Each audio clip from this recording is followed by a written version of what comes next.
السلام علیکم ورحمۃ اللہ وبرکاتہ۔ اللہ والوں اور بزرگوں کی صحبت اور سنگت کا اثر اس طریقے سے بھی ہوتا ہے کہ انسان پر آنے والی بڑی سے بڑی تکلیف اور اللہ تعالیٰ کا عذاب بھی اللہ تبارک و تعالیٰ ٹال دیتے ہیں اور تکلیف کو بھی ختم کر دیتے ہیں۔ ایک بزرگ راستے سے جا رہے تھے تو انہیں راستے میں ایک آدمی ملا۔ انہوں نے اس آدمی سے پوچھا کہ تم کون ہو؟ اس نے کہا کہ میں آتش پرست ہوں، یعنی کہ میں آگ کی پوجا کرنے والا ہوں۔ خیر، دونوں نے مل کر سفر شروع کر دیا۔ راستے میں وہ دونوں ایک دوسرے سے بات چیت کر رہے تھے اور وہ اللہ والے وہ بزرگ اس نجومی کو، اس آتش پرست کو سمجھا رہے تھے کہ تم خواہ آگ کی پوجا کرتے ہو، آپ خدا نہیں ہے، خدا نے تو خود آپ کو پیدا کیا ہے۔ لیکن وہ جو آتش پرست تھا، جو نجومی تھا، وہ بزرگ کی بات کو بالکل نہیں مان رہا تھا، انکار کر رہا تھا۔ تو وہ بزرگ کو بھی بڑا جلال آ گیا، غصے میں آ گئے۔ انہوں نے فرمایا اب ایسا کرتے ہیں کہ ایک آگ جلاتے ہیں اور اس آگ کے اندر ہم اپنا اپنا ہاتھ ڈالیں گے۔ جو سچا ہوگا آگ اس کے آگ کو نہیں جلائیں گی اور جو جھوٹا ہوگا آگ اس کے ہاتھ کو جلا دیں گی۔ تو وہ مجوسی جو تھا، جو آتش پرست تھا، وہ بھی تیار ہو گیا۔ پھر انہوں نے اس جنگل کے اندر ایک بڑی آگ لگائی۔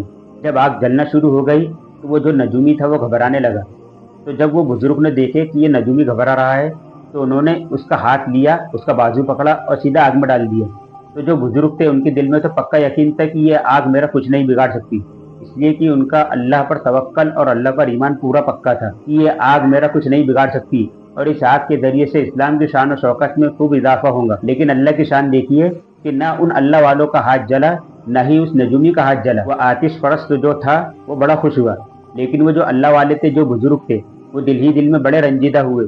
وہ یہ سوچنے لگے کہ یہ کیا معاملہ ہو گیا۔ تو وہ فوراً اللہ کی طرف متوجہ ہوئے اور انہوں نے اللہ سے کہا کہ اللہ، میرے پر تو آپ کا پکا ایمان تھا، میرا تو سچا یقین تھا کہ میرا کچھ نہیں ہو سکتا، لیکن اس کا ہاتھ کیوں نہیں جلا؟ یہ آتش پرست تو جھوٹا تھا، آگ اس کے ہاتھ کو جلا دیتی۔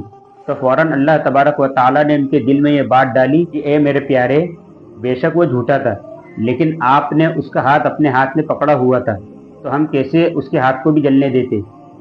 یہ ہوتا ہے سنگت کا اثر، کہ وہ اللہ والوں نے وقتی طور پر اس کے ہاتھ کو اپنے ہاتھ میں پکڑا ہوا تھا، لیکن اللہ تبارک و تعالیٰ نے اس سنگت کی وجہ سے، سنگت ملنے کی وجہ سے اس کے ہاتھ کو بھی محفوظ کر لیا، اس کے ہاتھ کو بھی وقتی طور پر جلانے سے بچا لیا۔ اسی لیے ہمیں بھی ہمیشہ اللہ والوں کی، بزرگوں کی اور علماء کرام کی سنگت میں رہنا چاہیے۔ اللہ تبارک و تعالیٰ ہمیں بھی ہمیشہ اللہ والوں اور بزرگوں کی سنگت میں رہنا نصیب فرمائے۔ السلام علیکم ورحمۃ اللہ۔